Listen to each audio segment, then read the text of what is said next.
Great mind games by Payam Toyam, who is on the line. Can you hear us, TT1? Yes, I can. What's up, guys? ¿Cómo estás? Good, good. How are you? I'm very good, man. How do you feel about taking out Bratok, probably one of the best TVPs in the European scene? Yeah, I'm feeling good, but the season's still young, so I'm happy, but it's still a long way to go.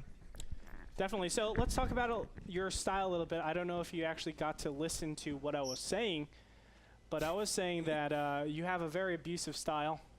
Mm-hmm. And it basically does It's a lot of very pressure. safe. It's not abusive at all. I don't know what you're saying. Oh my god.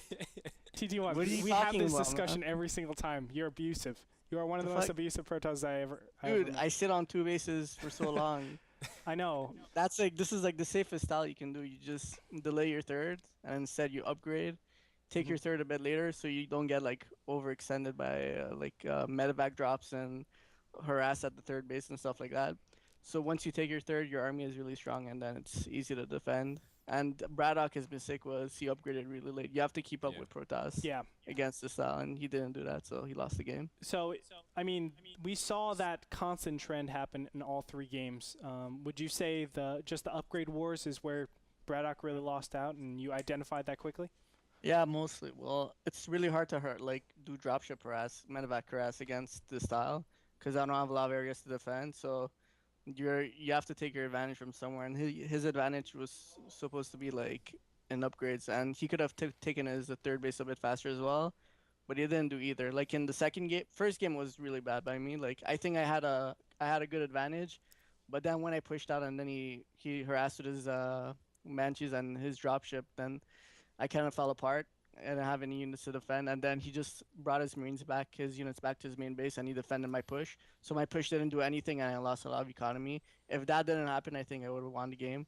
Then game two was just a standard parting. This is actually like parting and creator who play the style a lot, so it was like the standard style. While I was taking my third, he decided to go for it, and then it was sort of like a trap, and then he killed the third.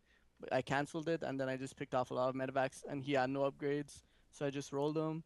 And then game 3 was as standard as you could get. She just fell behind in upgrades, and I won the game because of that. And I killed a lot of SCVs with Warpers and Morass as well. All right, so game number 3, we saw probably your best game out of the whole series.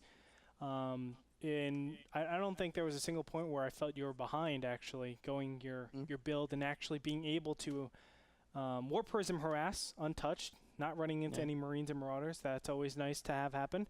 But what do you have to say to those people out there that think you're a very all-in, cheesy, 2-basing style Protoss? Because I think, you've read Team Liquid. A lot of players think, or a lot of viewers think that you do go towards that 2-based style and just, all in from there. What do you have to say to them? I don't say anything because those people are like Bronze League and Silver League players, so I don't really care about their opinion anyways. And I played StarCraft 1. I was a macro player in StarCraft 1. StarCraft 2 is like the easiest thing to do macro. Like anyone like C+ player from StarCraft 1 can macro in StarCraft 2. So macroing is not very hard in StarCraft 2. It's very easy, so I don't know what to say to them. They can have their opinion, whatever they want to say. It's fine. What if I called you a cheesy noob? What would you say then? It's fine, dude. Everyone is entitled. I'm just kidding, bro. No, but honestly, anyone is entitled to their opinion. Doesn't matter. I know. But TT1, I don't think that of you, and I actually rooted for you, unlike Frodan.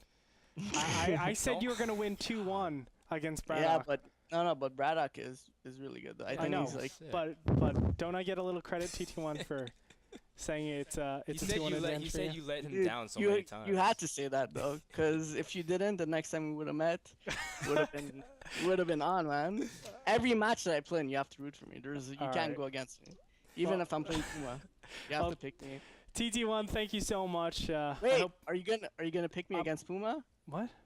Are you gonna pick me against Puma when I play Puma? Oh, okay. Anyway, TT1, thank you so much for coming in and having this interview. I hope that we can have you for the interview against Puma.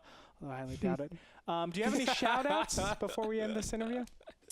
No, just shout out to you guys and all the fans for watching. Thanks, guys. Oh, TT1, I know you have a webcam. What the heck? Dude, Oh, I did you're a in shave. I Germany. look like a hobo. I don't wanna. Oh, so you do have one. You just look like a hobo. Yeah, exactly. All right. Oh, he Well, wants to be presentable. That's totally cool. Well, We'll send a okay, technician to you. you're- We'll get it settled. Don't worry. We fixed Andre. We can fix you. I know. NASL does wonders. Anyway, TT1, thanks so much. And hopefully we'll catch you next time in the interview, Chairman. No problem, man. Have a nice cast. You too. That was TT1, ladies and gentlemen, Payam Toyam pulling out 2-1 over Bratok. Guys, that game and interview was brought to you by iBuyPower, the computer company that powers NASL with their great technology. Thank you so much to them. Go to iBuyPower.com to buy things like pre-made PCs. They're really cool.